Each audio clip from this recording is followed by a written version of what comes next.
दोस्तों नमस्कार। संसद कोई पब्लिक प्लेस नहीं है जहां पर जनता की आवाजाही लगातार हो रही हो और संसद के भीतर दिए जाने वाले वक्तव्य भी किसी राजनीतिक रैली के हिस्से नहीं होते हैं या वो चुनावी रैलियां नहीं होती हैं। संसद के भीतर तो लोगों द्वारा चुने गए नुमाइंदे पहुंचते हैं और लोगों से जुड़े सवालों को रखते हैं। लेकिन संसद के सरोकार अगर जनता के साथ ना हो और सत्ता और सरकार संसद के भीतर पहुंचकर अगर ये मान बैठे कि वो जो कहेगी जैसा कहेगी इस देश की जनता उसी रास्ते चल निकलेगी, तो शायद ये बहुत मुश्किल सवाल है। क्योंकि अगर पार्लियामेंट के सरोकार इस देश की जनता के साथ नहीं बचे और इस देश की सत्ता और सरकार के सरोकार जनता से जुड़े हुए नहीं हैं, तो फिर जरा कल्पना कीजिए संसद के भीतर जो कहा जा रहा होगा उसकी कोई जमीन इस देश की जनता के साथ खड़ी होगी या जनता बिल्कुल अलग तरीके से जी रही है और संसद अपनी दिशा में बह रही है। यह एक मुश्किल सवाल बार बार हर जहन में आता होगा, लेकिन आज कुछ ऐसा ही हुआ है। 4:15 पर प्रधानमंत्री ने जब भाषण शुरू किया, यानी राष्ट्रपति के अभिभाषण का जवाब देते हुए प्रधानमंत्री के भाषण का इंतजार हर किसी को था कि कल राहुल गांधी ने जो आरोप लगाए उसका जवाब वो कैसे देंगे और अपनी सरकार की उपलब्धियों का खांचा तीसरी बार जब अल्पमत में सरकार है तो वो कैसे देंगे। और 4:15 पर ही पहली खबर दिल्ली से तकरीबन 150-200 किलोमीटर की दूरी पर हाथरस से आई और उसमें जानकारी आई कि वहां पर एक सत्संग चल रहा था। सत्संग के दौर में भगदड़ मच गई। उस भगदड़ की वजह से तकरीबन 20 से 22 लोगों की मौत हो गई है। बात आगे बढ़ी और भाषण दिल्ली में शुरू हुआ। पार्लियामेंट के भीतर प्रधानमंत्री ने बताना शुरू किया कि भारत कितना विकसित राष्ट्र होने की दिशा में बढ़ चुका है और इस बार उन्हें जो जनादेश मिला है वो दरअसल इस जनता ने जनादेश इसी सोच के साथ दिया है कि वो मानती है कि मोदी सरकार यानी एनडीए की सरकार भारत को विकसित राष्ट्र बना देगी और विकसित बनने के रास्ते में यानी दुनिया के तमाम विकसित देशों के साथ भारत भी 2047 में खड़ा हो जाएगा। यानी 23 बरस के बाद भारत की इकोनॉमी, यहां पर रहने वाले लोग और मौजूदा वक्त में भारत की अर्थव्यवस्था दुनिया को चुनौती देते हुए नजर आएगी और यही सोच प्रधानमंत्री ने अपने भाषण के साथ शुरुआत की। 4:15 के बाद जब शाम के 5 बजे प्रधानमंत्री लगातार अपनी उपलब्धियों का खाका रखते चले जा रहे थे और बता रहे थे कि भारत की इकोनॉमी का मतलब होता क्या है। उस इकोनॉमी के दायरे में उन्होंने उपलब्धियों की पूरी कतार रख डाली और 5 बजे जानकारी आई कि हाथरस में जो भगदड़ मची है उस भगदड़ की वजह से तकरीबन 40 से 50 लोगों की मौत हो गई है और बड़ी तादाद में लोग घायल हुए हैं। लेकिन प्रधानमंत्री का भाषण संसद के भीतर अविरल चल रहा था। 5:30 बजते प्रधानमंत्री ने सीधा निशाना विपक्ष पर साधा, कांग्रेस के आंकड़ों को बताना शुरू किया और उन आंकड़ों के जरिए बतलाया कि दरअसल जहां जहां बीजेपी और कांग्रेस आमने सामने थी वहां पर कांग्रेस का स्ट्राइक रेट सिर्फ 26% था और जब वो इंडिया गठबंधन के बाकी राजनीतिक दलों के साथ खड़ी हुई तो वहां पर उसका स्ट्राइक रेट 50 हो गया। यानी कांग्रेस की कोई महत्ता है नहीं अगर वो अपने बूते चुनाव लड़े तो। और उसके बाद अभी से नहीं, 1984 से लेकर तमाम आंकड़ों को प्रधानमंत्री ने रखना शुरू किया। 5:30 बजते वो सीधे तौर पर हिंदुत्व पर सवाल पर आ गए और हिंदुत्व के सवाल के जरिए उन्होंने राहुल गांधी का नाम तो नहीं लिया, लेकिन व्यंग के आश्रय उन्होंने उन्हें बालक के तौर पर आंका और बताया कि दरअसल हिंदू समाज की समझ उन्हें नहीं है। राहुल गांधी कल से कह रहे हैं कि दरअसल उन्होंने बीजेपी को कहा है कि आपने हिंदू समाज का ठेका नहीं लिया है और हर किसी ने इस देश में सुना कि दरअसल वो आरोप बीजेपी पर था, आरएसएस पर था, प्रधानमंत्री मोदी के भाषणों को लेकर था जहां वो हिंदुत्व के रास्ते चलते हैं। और उसी रास्ते को लेकर उन्होंने पूरे हिंदू समाज को दोबारा जागृत करने की कोशिश शाम 5:30 बजे से शुरू कर दी। और उस रास्ते उन्होंने हिंदू समाज को जगाने की कोशिश की और बताया कि किस तरीके से इस देश में साजिश हो रही है और इस साजिश के खिलाफ आपको पहल करनी होगी। राजनीतिक तौर पर किसी पॉलिटिकल रैली में दिया गया यह भाषण हो सकता है सटीक बैठता हो, लेकिन इस दौर में जिन बातों का जिक्र हो रहा था और प्रधानमंत्री लगातार कर रहे थे, उसमें एक सवाल सबसे बड़ा हो गया कि 5:30 बजते बजते जानकारी आई कि दरअसल हाथरस में तकरीबन 75 लोगों की मौत हो चुकी है। और जो मौतें हुई हैं वो यूपी के हाथरस में भोले बाबा के सत्संग के दौरान भगदड़ मच गई, उसी में हुई है। और ये खबर धीरे धीरे इसलिए बड़ी होती चली गई क्योंकि यहां पर 47 किलोमीटर की दूर पर फुलरई गांव में यह हादसा हुआ और उसके बाद जब अस्पताल तक पहुंचे शवों को लेकर या घायलों को लेकर, वहां पर सिर्फ एक डॉक्टर था, इलाज के कोई साधन नहीं थे और वो प्राथमिक स्वास्थ्य केंद्र से ऊपर का केंद्र है जहां पर हेल्थ सेवा चरमराई हुई थी। इधर प्रधानमंत्री बता रहे थे कि डबल इंजन की सरकार और इस बार तीसरी बार चुने गए हैं तो तिगुनी रफ्तार से कैसे काम करेगी, और दूसरी तरफ इस देश के भीतर में बेसिक इंफ्रास्ट्रक्चर, वह भी अस्पतालों में नहीं, इलाज के लिए नहीं, उसको लेकर गुस्सा वहां के लोगों के भीतर जिस तरीके से उभर कर आने लगा। वहां जिलाधिकारी पहुंचे तो लोगों ने कहा आप यूं ना जाइए, बताइए क्या हुआ है और कैसे हुआ और आप क्या कर रहे हैं, जबकि एक एम्बुलेंस तक यहां नहीं है। बकायदा टेम्पो ट्रक में लाद कर लोगों को लाया जा रहा है और इलाज कुछ है नहीं। यानी एक तरफ विकसित भारत का सपना धीरे धीरे बड़ा होते चला जा रहा था, राजनीतिक तौर पर विपक्ष निशाने पर था और देश के प्रधानमंत्री इस देश के बेसिक इंफ्रास्ट्रक्चर की मजबूती और डिजिटल इंडिया का राग गलाप रहे थे।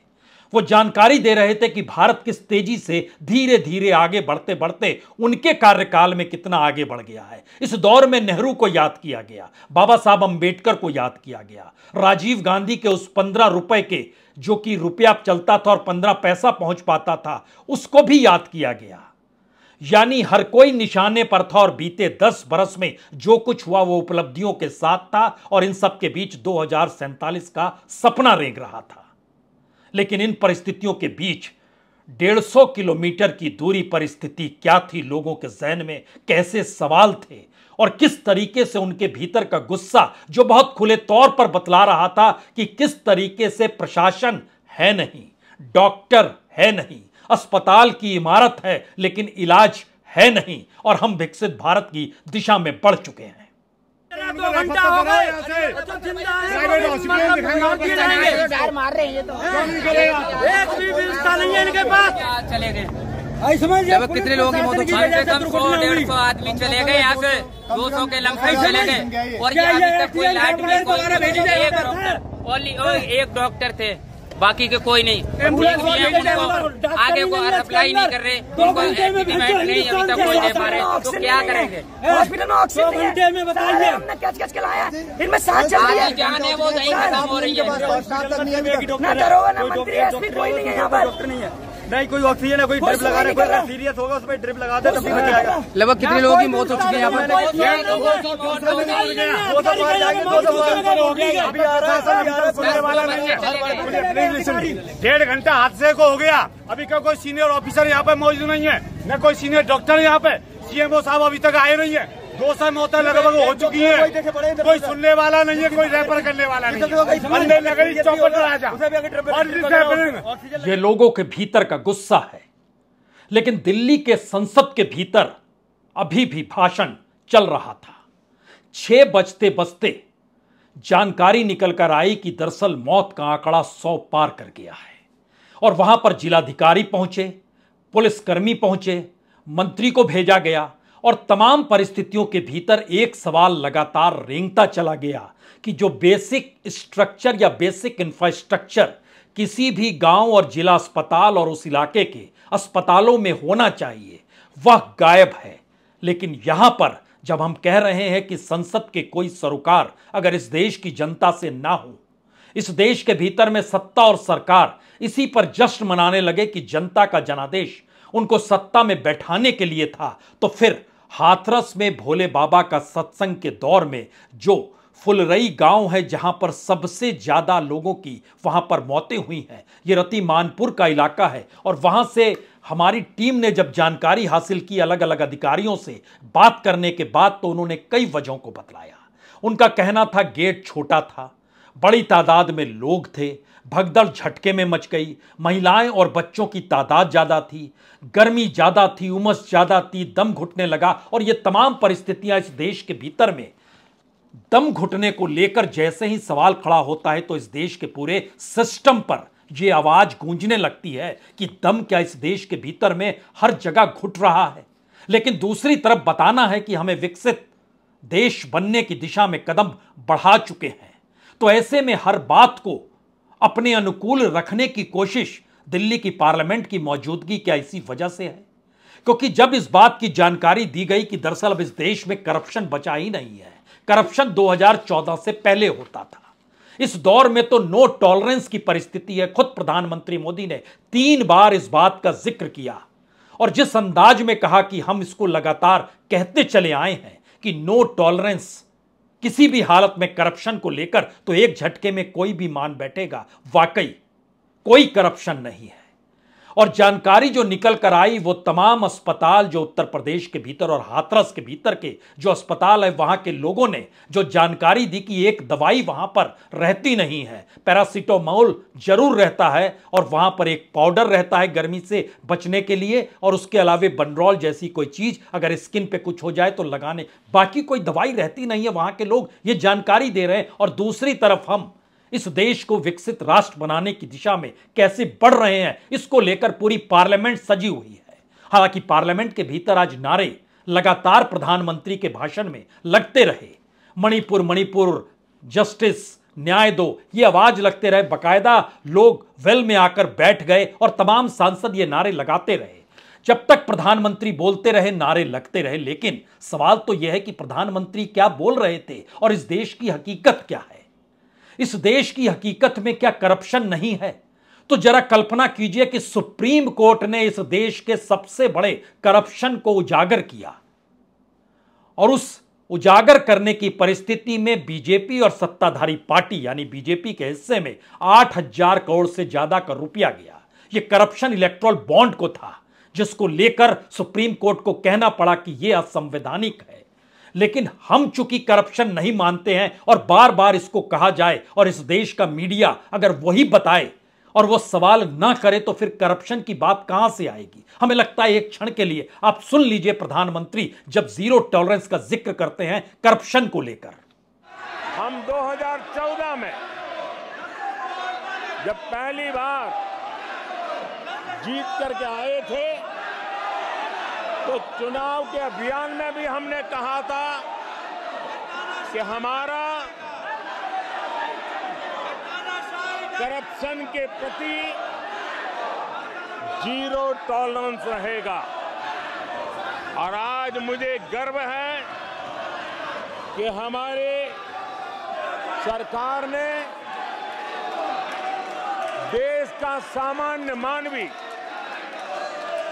जो करप्शन के कारण पीड़ित है, देश को करप्शन ने दीमक की तरह खोखला कर दिया है। ऐसे में भ्रष्टाचार के प्रति हमारी जो जीरो टॉलरेंस नीति है, आज देश ने हमें उसके लिए आशीर्वाद दिया है। हालांकि 6 बजते बजते प्रधानमंत्री के पास यह जानकारी आ चुकी थी। उनके पास एक चिट लिखी हुई आई और उन्हें जानकारी दी गई कि आप यहां पर जो भाषण दे रहे हैं, और दूसरी तरफ एक बड़ा हादसा हाथरस में हो गया है। कितने लोगों की मौत हुई, कितने घायल हैं, इसकी जानकारी उन तक पहुंची या नहीं पहुंची, लेकिन जिस नोट को उन्होंने उठाया उसके बाद वह शोकाकुल हो गए और उन्होंने कहा, मैं शोक व्यक्त करता हूं और घायलों को तत्काल इलाज मिल जाए, इस दिशा में मैं लगातार इसका प्रयास करूंगा और हमारे अधिकारी लगे हुए हैं। लेकिन फिर वही सवाल आया, यहां बैठकर सोचा जा सकता है कि घायलों को इलाज मिल जाए, और हाथरस की जमीन पर जो घायल थे उन्हें इलाज नहीं मिला तो उनकी मौत हो गई।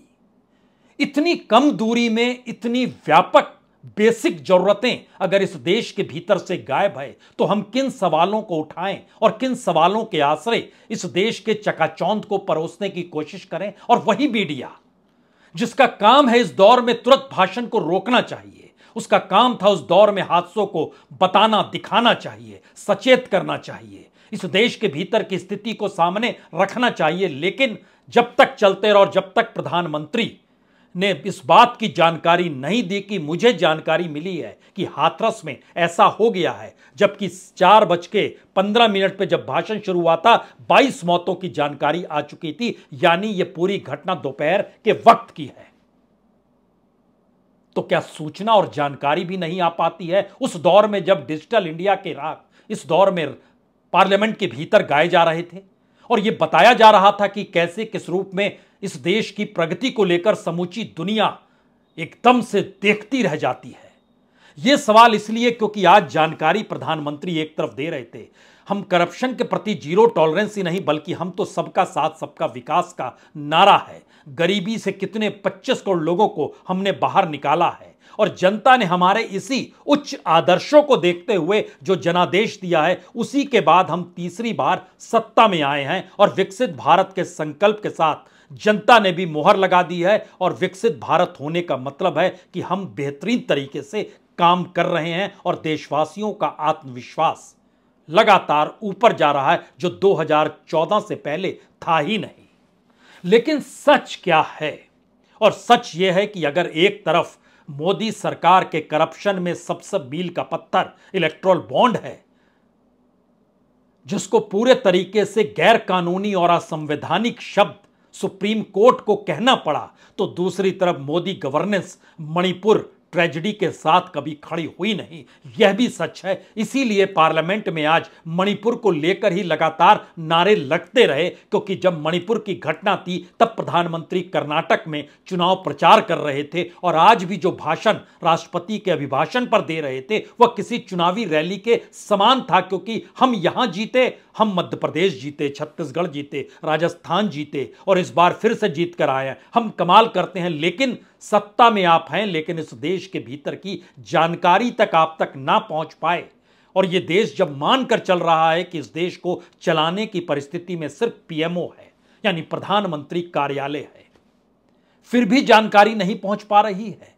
और यह जानकारी से हटकर अगर आप ध्यान दीजिए तो मोदी गवर्नेंस अगर मणिपुर ट्रेजेडी की वजह से जानी जाएगी तो फिर मोदी की पॉलिसी इस देश के भीतर में रेल एक्सीडेंट से भी समझी जा सकती है।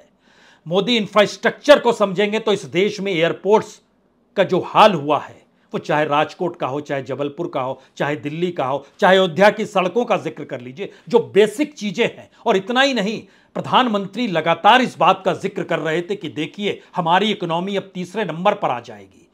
जब हमने सत्ता संभाली थी तब 10वें नंबर पर थी, आज ये 5वें नंबर पर है और जल्द ये तीसरे नंबर पर आ जाएगी। लेकिन इसके भीतर की हकीकत क्या किसी मीडिया हाउस ने पूछने की कोशिश की?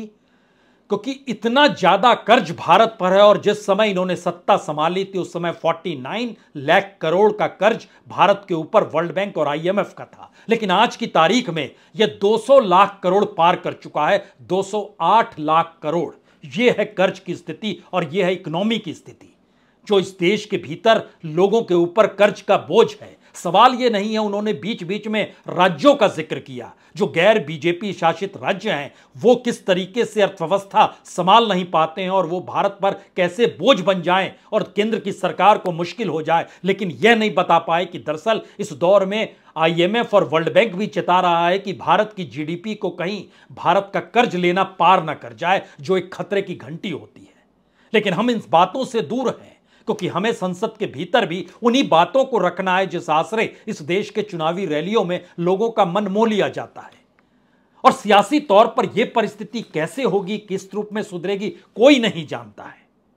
और शायद इसीलिए जब हम इन बात को पढ़ना समझना शुरू करते हैं तो बैंकों को लेकर दुनिया के बैंकों के सामने भारत सबसे मजबूत है, क्योंकि वह सबसे ज्यादा मुनाफा दे रहा है। लेकिन इस मुनाफे के पीछे का सच क्या है, इसको बताने की स्थिति में खुद प्रधानमंत्री नहीं है। इन्हीं बैंकों से जिसमें जनता का पैसा था, इस दौर में इसी 10 बरस के भीतर में 6 बैंक डूब गए। एक सबसे बड़ा महाराष्ट्र कोऑपरेटिव बैंक वह भी डूब गया। यस बैंक की क्या हालत हो गई।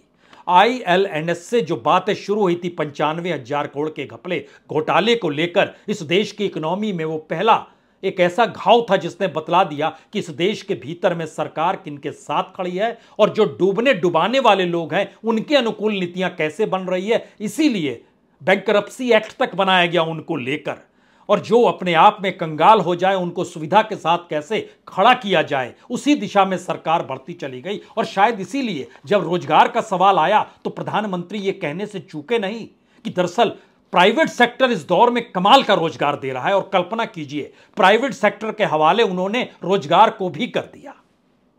और राजनीतिक की यह परिस्थिति बहुत साफ तौर पर बताती है कि भारत को लेकर जो इन्वेस्टमेंट हो रही है भारत के अलग अलग सेक्टर में, अगर 2024-25 के फाइनेंशियल ईयर के पहले क्वार्टर को आप देख लीजिए तो आप हैरत में आ जाएंगे प्रधानमंत्री किस इकोनॉमी का जिक्र कर रहे हैं।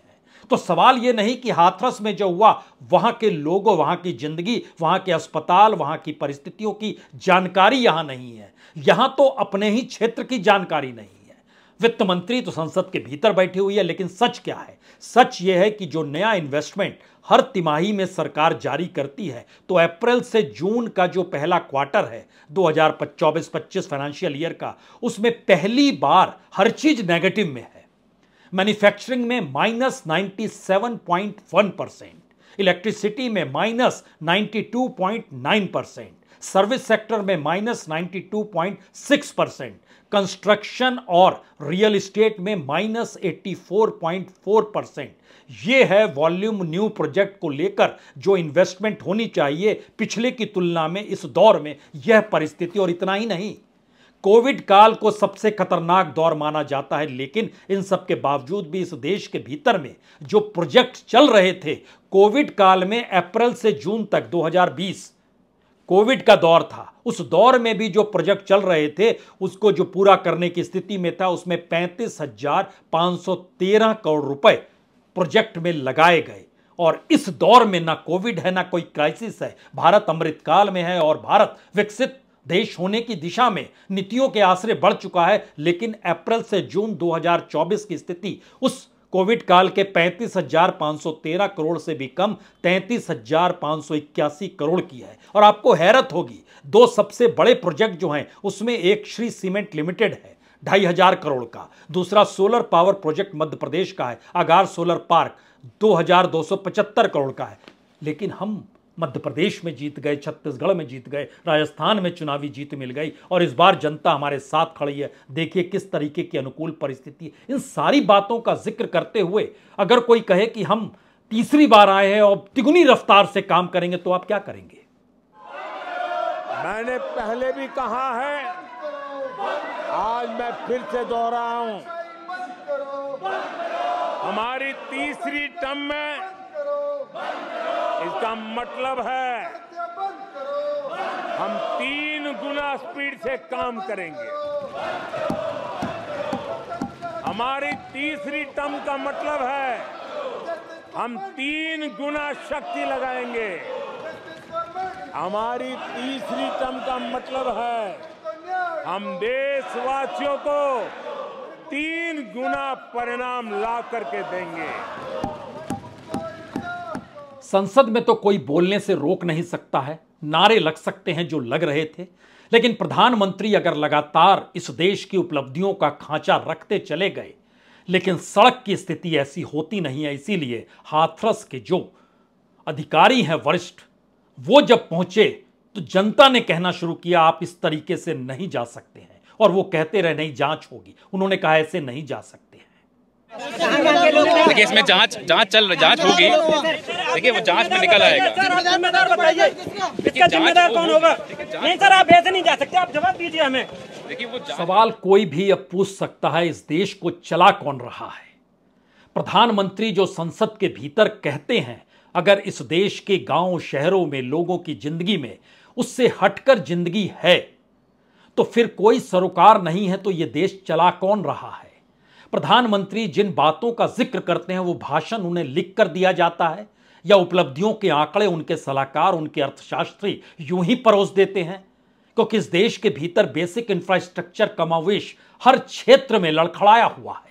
लेकिन यह कहने की हिम्मत क्यों नहीं? अब तो चुनाव हो गया है, तो क्या अगले चुनाव की फिक्र में आप इसी दौर में अपनी चकाचौंध को दिखाने से चूकेंगे नहीं और मीडिया उसे बताने से नहीं चूकेगा? और यह स्थिति लगातार बड़ी होती चली जा रही है। लेकिन दूसरी तरफ इस देश में पुलिस अधिकारी हो या प्रशासनिक अधिकारी हो, डीएम हो या कलेक्टर हो या फिर एसपी ही क्यों ना हो, उसके सामने वहां पर जो मुश्किल है वो इन दोनों परिस्थितियों के बीच है। और मैसेज तो यही जाता है, इस देश के भीतर में अधिकारी ही इस देश को चला रहे हैं। और उत्तर प्रदेश में तो बीजेपी की सरकार है, योगी पूरी ताकत के साथ खड़े हैं, दिल्ली उनके साथ खड़ा है। योगी मोदी की जोड़ी पर जश्न मनाया जाता है बीजेपी और आरएसएस के भीतर भी, और कहा जाता है यही तो एक प्रयोग है। और यह प्रयोग किस रूप में मौजूद है? एक तरफ संसद है, दूसरी तरफ अस्पताल है। अस्पताल में बेसिक इंफ्रास्ट्रक्चर नहीं और संसद के भीतर सब कुछ है, लेकिन शब्द और फैक्ट उस जनता से हटकर है जिसका कोई लेना देना इस देश के भीतर के उस इंफ्रास्ट्रक्चर से है ही नहीं। जो इंफ्रास्ट्रक्चर है ही नहीं तो उसका जिक्र कैसे करेंगे? और संयोग ऐसा है कि पहली बार अब जब 22 दिनों के बाद बजट रखा जाएगा तो उसमें बेसिक लाइन इस देश के इंफ्रास्ट्रक्चर को लेकर खींची जा रही है और कहा जा रहा है कि इंफ्रास्ट्रक्चर मजबूत किया जाएगा और उसमें सबसे ज्यादा पैसा इस देश के कॉरपोरेट लगाने को तैयार है। यह फैसला तो G7 में ही हो गया था कि भारत जैसे देश में अब पैसा लगाइए, इंफ्रास्ट्रक्चर की दिशा में आपको फायदा मिलेगा, मुनाफा मिलेगा और भारत के भीतर में कुछ रोजगार इसके जरिए बन जाएंगे या कुछ पैसे बन जाएंगे। राजनीतिक तौर पर आप कोई भी विश्लेषण कर सकते हैं, लेकिन इससे अजीबोगरीब परिस्थिति हो नहीं सकती है जब एक तरफ इस देश की न्यूनतम परिस्थितियों से जूझता हुआ आदमी बिना इलाज के भगदड़ के बाद की परिस्थिति में कुछ की सांसें चल रही थी जो रिपोर्ट आई, लेकिन अस्पताल में कोई जरूरत ऐसी भी नहीं थी कि जो उसकी जिंदगी वापस लौटा सके, मौत हो गई। दूसरी परिस्थिति है कि संसद के भीतर वही मणिपुर का नारा गूंजता रहा और प्रधानमंत्री ने उन नारों पर गौर नहीं किया। वो इस देश के प्रधानमंत्री हैं, एक क्षण के लिए वो बोल देते, क्या मुश्किल है? अब तो चुनाव खत्म हो गए, कह देते आप कह रहे हैं मैं जा रहा हूं मणिपुर, शानदार जहाज है 9,000 करोड़ का, क्या दिक्कत है? उड़ते हुए तुरंत चले जाइए, 1 घंटे में पहुंच जाइएगा, उसकी रफ्तार भी ज्यादा है।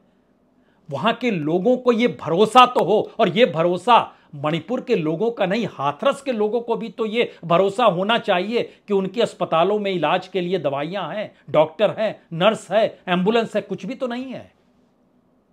और तीसरी परिस्थिति, अगर वाकई इस देश की सत्ता और सरकारों के सरोकार जनता से जुड़े हुए नहीं है और वो इस बहस में मशगूल हो चले हैं कि हिंदुत्व के रास्ते इस देश को चुनौती नहीं दी जा सकती है, तो उसी हिंदुत्व के आश्रय सत्संग में बैठे हुए लोग धार्मिक प्रवृत्ति के थे। और इस देश के भीतर में हर बहस में एक बात माना गया है, हिंदू धर्म नहीं वे ऑफ लाइफ है। आप उसको धर्म की कसौटी पे कसते हुए अपने राजनीतिक मुद्दों के आश्रय हवा में उछाल सकते हैं, लेकिन इस देश के भीतर की प्रवृत्ति सांस्कृतिक तौर पर लोगों की जिंदगी से जुड़ी हुई है और वो खिलवाड़ खुले तौर पर संसद और हाथरस के बीच आज नजर भी आ गया। बहुत बहुत शुक्रिया, बहुत बहुत शुक्रिया।